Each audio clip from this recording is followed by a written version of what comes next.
Quiero que me acompañen, por favor, al Evangelio según Mateo, en el capítulo 3. A partir de este año, hermanos, usted y yo vamos a tener un recorrido por la vida de Jesucristo a través de un calendario que le llaman el calendario litúrgico. En el calendario litúrgico se nos enseña el proceso de la vida de Jesús. La iglesia cristiana generalmente celebra algunos aspectos del calendario litúrgico, como es Navidad, como lo es Semana Santa y algunos otros aspectos que comúnmente se celebran. Pero realmente el calendario nos ayuda y da una evidencia de todos los momentos claves que hubo en la vida de Jesús. Este calendario, así se le llama, no es algo de una iglesia quizás católico-romana o de una iglesia protestante auténticamente, sino se ha diseñado para que usted y yo a lo largo de todo el año recorramos de una manera cronológica las vivencias de Jesús, iniciando justamente con Adviento, esperando la llegada de Jesús. Y justamente el 6 de enero que acaba de pasar, se celebra en el calendario, digámoslo, la venida de los magos de Oriente, que comúnmente en México los Reyes Magos, una tradición cultural, pero en la iglesia se reconoce cómo a partir de Jesús se abre el evangelio no solo al pueblo judío, sino que los magos representan a todos nosotros que podemos venir también a adorar a Dios a partir de que Él ha llegado.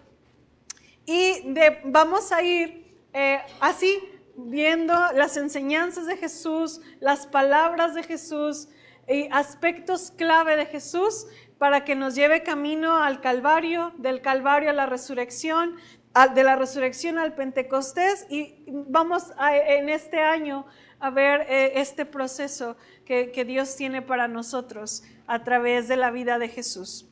Así que acompáñenme hoy a Mateo 3 en un evento radical e importante en la vida de Jesús y que para muchos también es un momento muy importante. Y este es el bautismo de Jesús y la tentación de Jesús también vamos a ver. Pero vamos a ver el bautizo de Jesús. Dice Mateo 3, versículo 13 al 17. Dice así: entonces Jesús vino a Juan al Jordán para ser bautizado por él. Mas Juan se le oponía diciendo: yo necesito ser bautizado por ti y tú vienes a mí. Pero Jesús le respondió: deja ahora, porque así conviene que cumplamos toda justicia. Entonces le dejó. Y Jesús, después que fue bautizado, subió luego del agua, y he aquí los cielos le fueron abiertos, y vio al Espíritu de Dios que descendía como paloma y venía sobre él. Y hubo una voz de los cielos que decía: este es mi Hijo amado, en quien tengo complacencia. Primero veamos el bautismo de Jesús y después vemos la tentación. Juan el Bautista, Mateo inicia con Juan el Bautista. Recordemos, y yo quiero que se imaginen, hermanos, el pueblo de Israel tenía 400 años sin escuchar un profeta. Tenía 400 años sin que Dios dijera algo al pueblo. La calidad espiritual de la vida del pueblo de Israel estaba muriendo. Y estaban bajo un gobierno romano. Había los fariseos que los hostigaban a vivir una vida religiosa muy pesada, muy difícil, pero no una vida real. Llega un mensajero muy parecido a un profeta Elías por cómo se vestía y la forma en que comía. Y entonces llega y empieza a preparar, dice la Biblia, el camino para que Jesús viniera. Y la forma en que él prepara el camino fue bautizando. Él bautizaba con el mensaje de arrepentimiento. Él decía: arrepiéntanse de sus pecados. Todos deben arrepentirse. El judío no se bautizaba, solo se bautizaban los gentiles que querían hacerse judíos en esa señal de nueva vida. Pero él bautizaba a todos con la señal de un nuevo inicio y de un arrepentimiento de pecados. El mensaje de Juan era muy pesado porque él les decía, generación de víboras, ¿quién escapará de la ira de Dios? Era bien duro Juan el Bautista. Y él predicaba, y hubo un momento, hermanos, en que él fue, digamos, el que rompió el silencio de Dios. Después de 400 años, Juan el Bautista llega y rompe un silencio de mucho tiempo para dar paso a aquel que él decía que venía alguien mayor. Dice, porque yo los bautizo con agua, yo les echo agua, y es una representación de una nueva vida, pero el que viene detrás los va a bautizar, es decir, los va a llenar con su Espíritu Santo. Y entonces llega Jesús, hermanos, y llega a que Juan lo bautice. Imagínense, yo hubiera hecho lo mismo que Juan, y decía, claro que no, yo necesito ser bautizado por ti. Pero Jesús le dice, necesitas bautizarme para que se haga justicia. ¿Qué se refiere a esto? Bueno, dos cosas, hermanos. Una es que Jesús estaba respetando y reconociendo el ministerio de Juan el Bautista, ¿sí? Él estaba, a través de que él se bautiza, Juan el Bautista o la gente que estaba ahí viendo pudieron reconocer por medio de Jesús, y nosotros que estamos leyendo la Escritura avalamos el ministerio de Jesús porque Jesús fue bautizado por Juan el Bautista. Entonces digamos que Jesús reconoce esta labor y posiblemente, dice un autor, tiene el sentido de seguir el camino de Dios que él había revelado por su voluntad. Pero también, hermanos, iglesia, el bautismo para nosotros es uno de los dos sacramentos que celebramos como iglesia, el bautismo y la Santa Cena. El bautismo es esta señal visible de que nos hemos arrepentido y que venimos a una nueva vida, de un nuevo inicio de vida. El bautismo es dar esta señal, digamos, física por medio del agua, que hemos dejado una vieja vida y empezamos algo nuevo. Jesús no tenía nada de qué arrepentirse. Él, en cambio, estaba empezando. Era la señal, así como nosotros, es esa señal de inicio de vida. Para Jesús era el inicio de su ministerio. A través del bautismo era la señal de que algo iba a empezar. Jesús se bautiza a los 30 años, donde empieza su ministerio.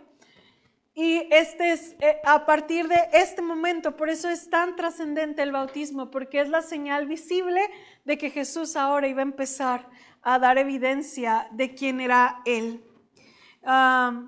Significaba, dice John Stein, abandonar la tranquilidad de quizás un taller de carpintería y asumir su tarea mesiánica. Los años de silencio de parte de Dios y de parte de Jesús habían llegado a su fin. Jesús estaba por iniciar su ministerio. Y este bautismo, hermanos, a partir de esta señal, Dios la confirma de una manera maravillosa, porque hay 3 milagros que comúnmente no pasan en un bautismo. El primero fue, dice, que se abrieron los cielos. El segundo fue que descendió el Espíritu Santo como una paloma. Y el tercero fue una voz del cielo que hablaba y confirmaba quién era Jesucristo.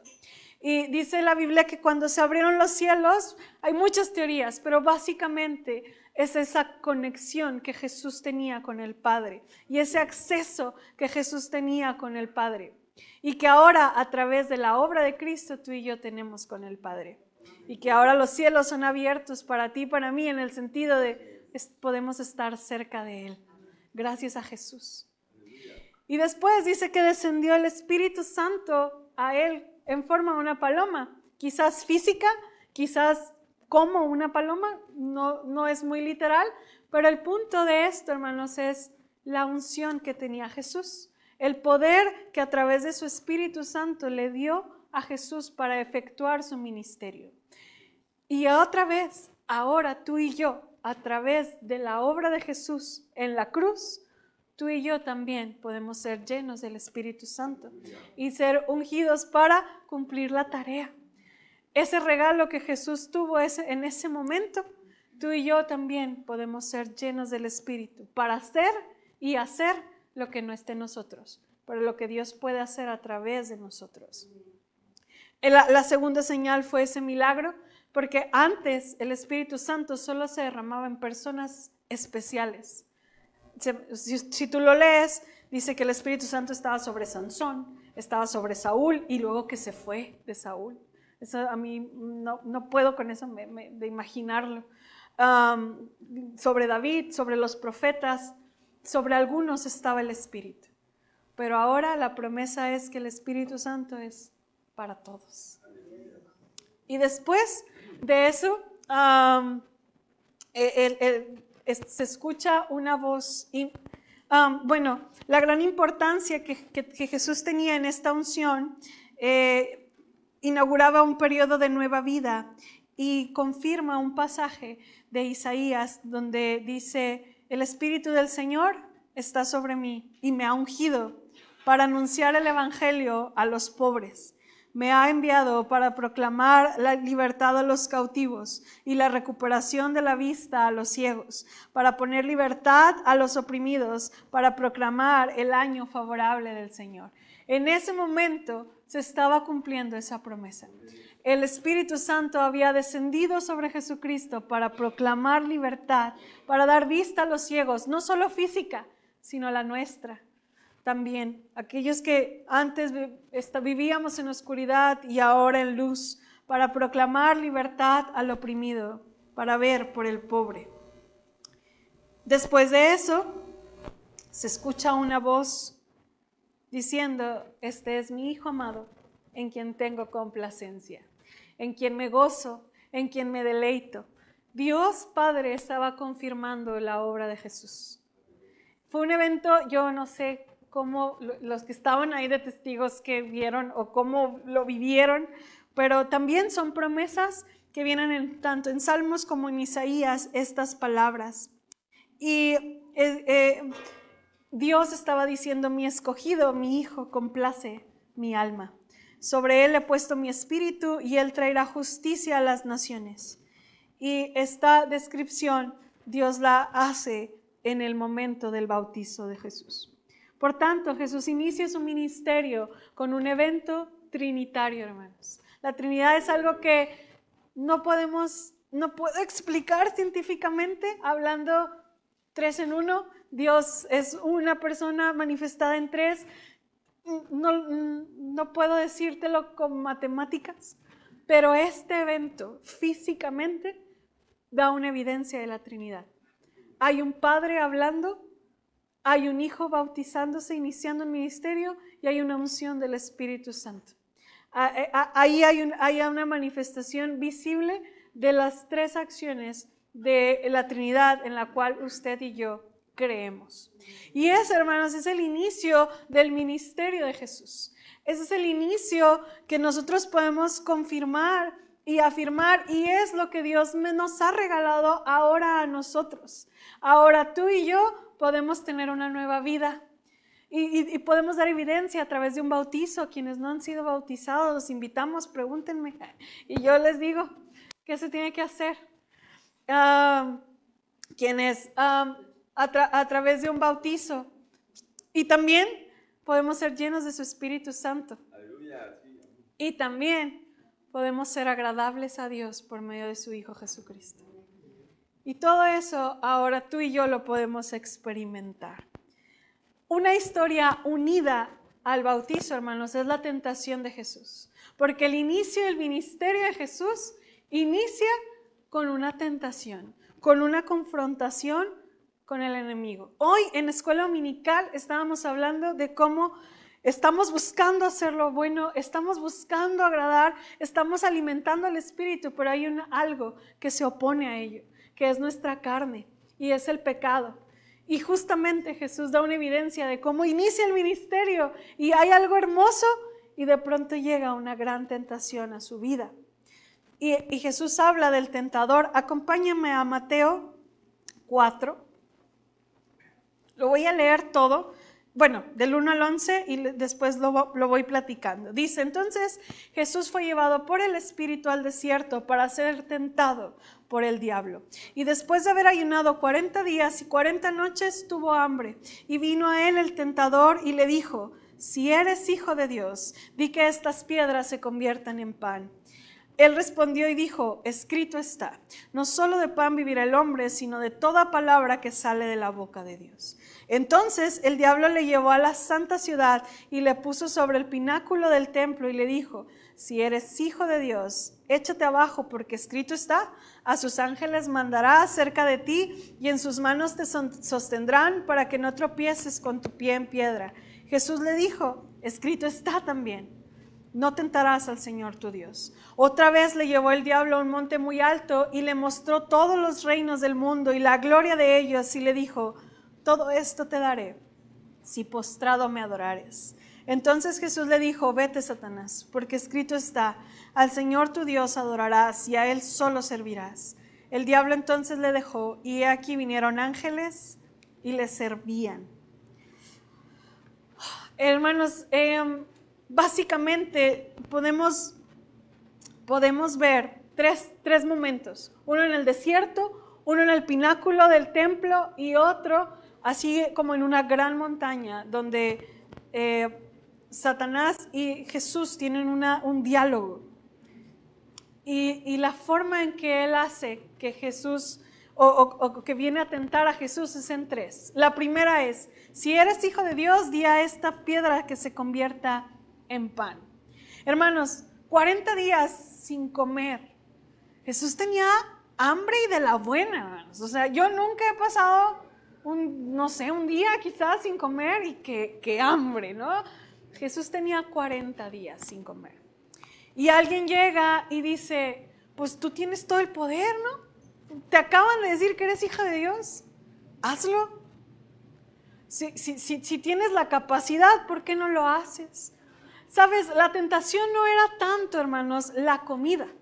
La tentación no era tanto la cuestión del alimento, sino que el enemigo le estaba diciendo, pues si eres hijo, pues muéstralo. Tienes el poder para hacerlo, demuestra que puedes hacerlo. Y entonces fue cuando Jesús responde con la palabra de Dios. Y aquí encuentro dos cosas bien importantes, hermanos, porque esto tenía que ver con el modo en que iba a desarrollar su llamamiento y su ministerio. Dios le había otorgado poder y autoridad a Jesús. Aquí en el trabajo y lo que estaba tentado es, ¿cómo iba a usar eso Jesús? ¿Lo iba a usar para su beneficio personal? ¿Iba a usar ese poder y esa capacidad para algo que a lo mejor para ti, para mí decimos, pues no tiene de malo, tenía hambre, que lo convierta? Pero eso implicaba, hermanos, una demostración que iba lejos de la voluntad de Dios y lo utilizaría para propios fines. Muchas veces, tú y yo, quizás en nuestro caminar, no nos hemos detenido a pensar lo que Dios ha puesto en nuestras manos y cómo lo hemos hecho solamente para nuestros propios fines. Es una gran tentación, realmente, solamente vivir para nuestras necesidades y nuestros compromisos. La primera tentación puso a prueba la confianza también de Jesús en el hecho de que Dios Padre proveería. Aquel que nos enseñó, imagínate aquel que nos enseñó diciendo, Padre nuestro que estás en los cielos, el pan de cada día dánoslo. Pero yo, como puedo, pues voy a convertir las piedras en pan. ¿Con qué cara Jesús iba a enseñar que tendríamos un Dios proveedor abusando de ese poder? Esa era la tentación a la que Jesús se iba a resistir y a la que muchas veces tú y yo somos llamados también a resistir. Porque Satanás intentaba dos cosas. Una, desconfiar de la bondad y provisión de su Padre. Y dos, comenzar un reino en base a necesidades personales y no a la voluntad divina. Tengamos cuidado. Después, Satanás le dice, si eres hijo de Dios, lánzate. Y luego todavía, esta a mí me llama mucho la atención porque le dice, porque la Biblia dice que si te tiras, Dios te va a rescatar. Bueno, así parafraseado, ¿verdad?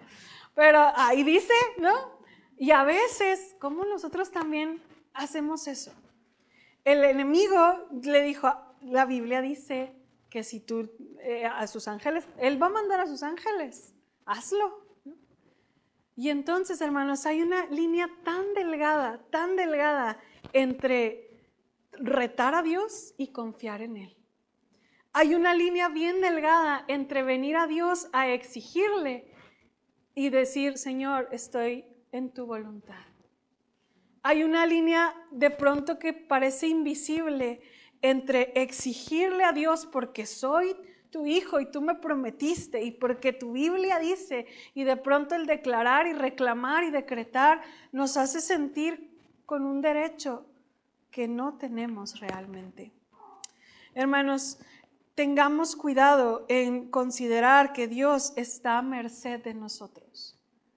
Todo lo que tú y yo tenemos es porque Él nos ama y por su gracia, pero no podemos ni tenemos ningún derecho de venir a exigir algo como si Dios nos debiera algo a ti y a mí. Hay una delgada línea de separación que existe entre confiar en Dios como el proveedor de lo que necesitas y desafiar a Dios para que te rescate de las dificultades. Jesús tuvo esta capacidad porque conocía la Escritura de decir, yo no voy a tentar a Dios, yo no voy a probar a Dios. Sé quién es Dios y yo no vengo aquí a que Dios me demuestre quién es Dios con lo que va a hacer. Yo vengo aquí a amar a Dios. Es tan difícil y de pronto esa línea, hermanos, se va como haciendo tan pequeña y lo único que va a hacer que conozcamos esa línea, hermanos, es, bueno, no la tengo física, pero es su palabra. Es su palabra, va a ser, porque Jesús cayó al enemigo y pudo ser fuerte conociendo su palabra. No dijo, no, soy fuerte. No, así no. Escrito está. Y porque lo vivo, puedo responder. Porque sé la palabra, puedo vivirla y puedo saber que alguien me está manipulando con la misma escritura. Hermanos, tengan miedo de lo que yo digo y pregúntenme. Me da miedo que me pregunten, pero está bien. Porque ¿qué tal si la pastora está manipulándolos? Dios me libre de eso. Pero hermanos, hay lobos vestidos de ovejas que vienen a manipular y que vienen a enganchar y decir, recibe todo de parte de Dios y cuidado con eso. Cuidado con eso. Por tanto, Jesús responde, escrito está, yo no voy a tentar al Señor. Y la última tentación, por tanto, si te postras delante de mí, todo será tuyo. Yo, hermanos, mientras hacía el sermón, yo me imaginaba y yo decía, muchos historiadores, bueno, no muchos, pero algunos teólogos dicen que Satanás le estaba mintiendo, o sea, que no era cierto, pero la Biblia dice que Satanás es príncipe de este mundo. Entonces, sí tiene la oportunidad, o sí tendría la oportunidad de ofrecerle todo a Jesús, porque le dijo, todo lo que tú ves es para ti. Lo único que tienes que hacer es rechazar a Dios. Y uno lo lee y lo ve tan fácil, hermanos, pero la verdad es que imagínate que alguien te ofrezca todo, la solución a tu vida, tu dinero, no tienes que trabajar nunca más, puedes ir a todos los lugares del mundo que quieras, los mejores hospitales a tu alcance. Todo aquello que tú esperas de vida, el enemigo se lo estaba ofreciendo a Jesús. Todo lo mejor se lo estaba ofreciendo. Nomás el detallito es, aléjate de Dios y únete conmigo. Para muchos, hermanos, es tan sencillo. Y algo que decía un autor me conmovió tanto porque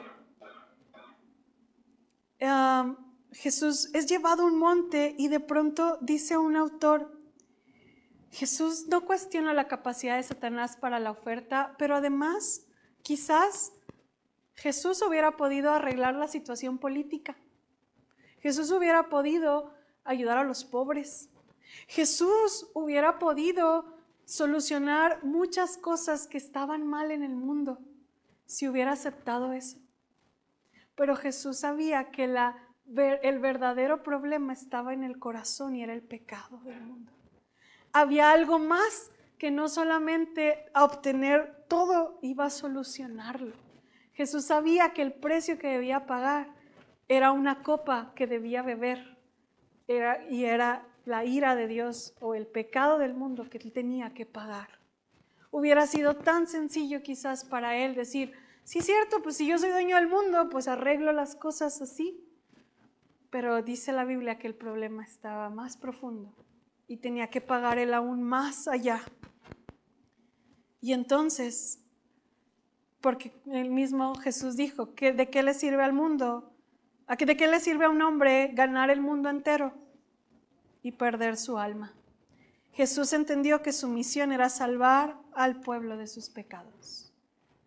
Y también Jesús amaba al Señor con todo su corazón, con toda su alma y con toda su fuerza.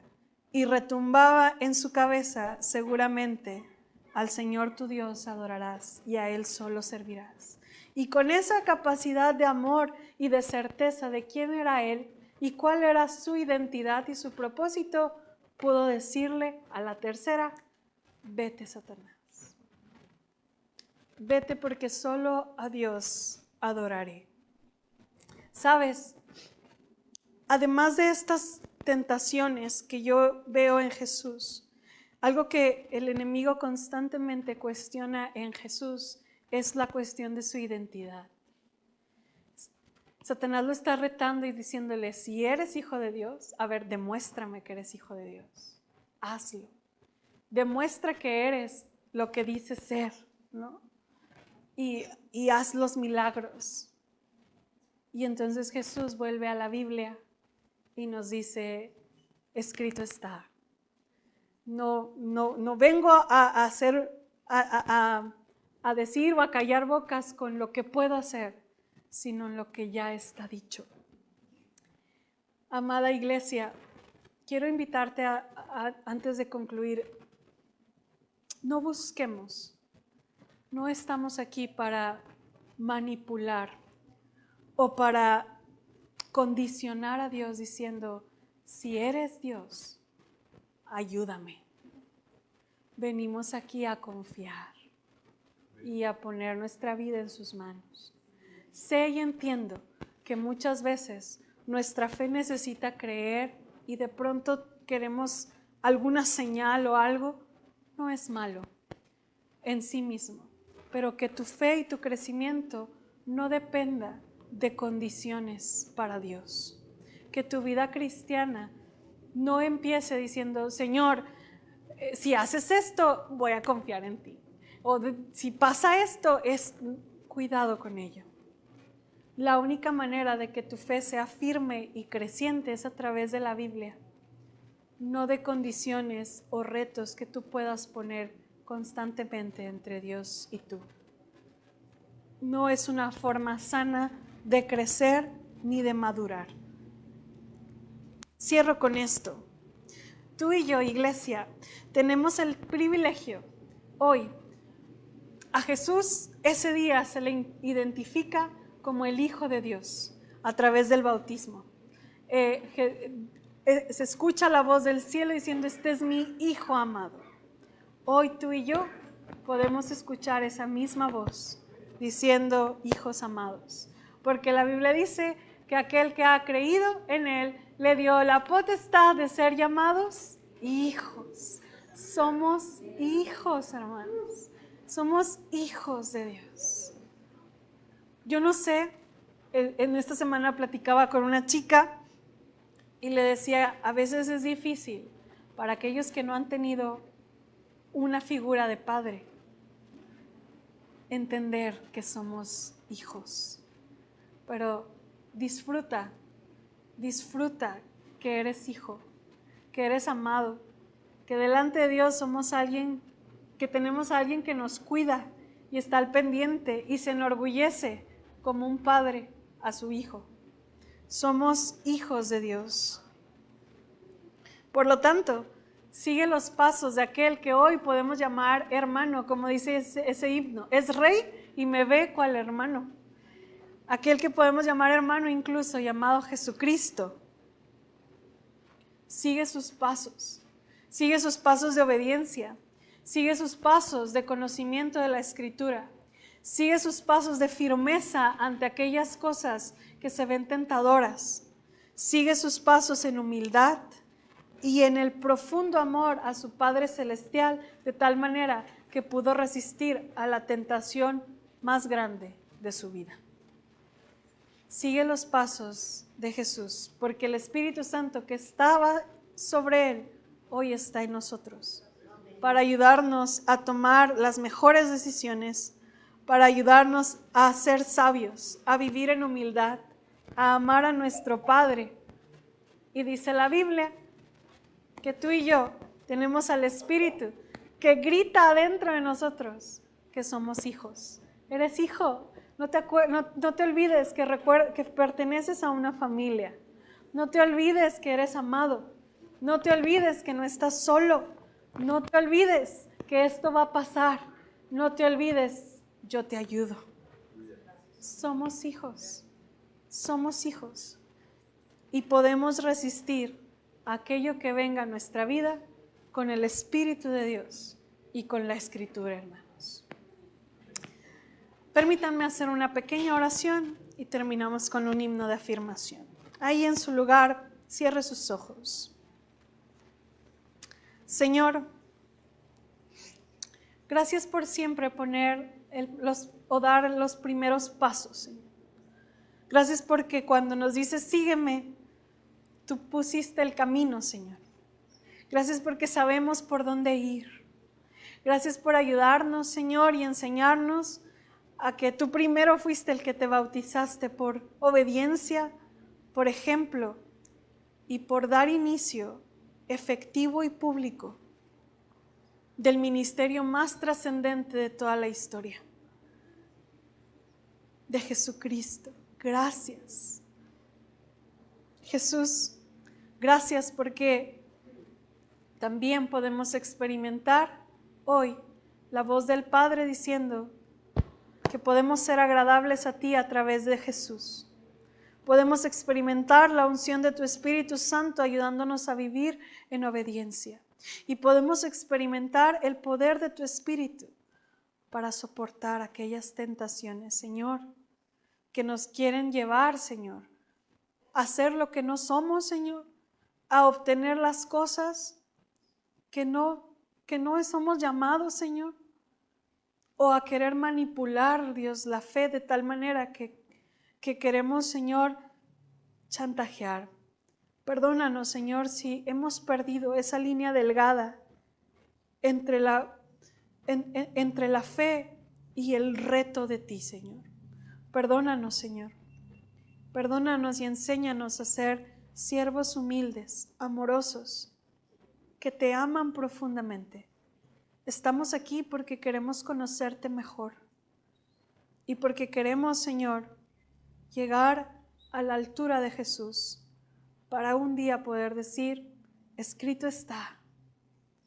Estoy listo para amarte y servirte de cualquier manera, Señor. Permite, Dios, que nuestra vida pueda llegar a caminar conforme a la imagen de Jesús. Y gracias por el regalo que hoy nos das de que somos hijos, hijos tuyos, amados por ti, pequeños ante un Dios grande que cuida de nuestra alma, de nuestras emociones, de nuestro futuro. Gracias, gracias, Señor. A ti damos honra y gloria en Jesús. Amén y amén.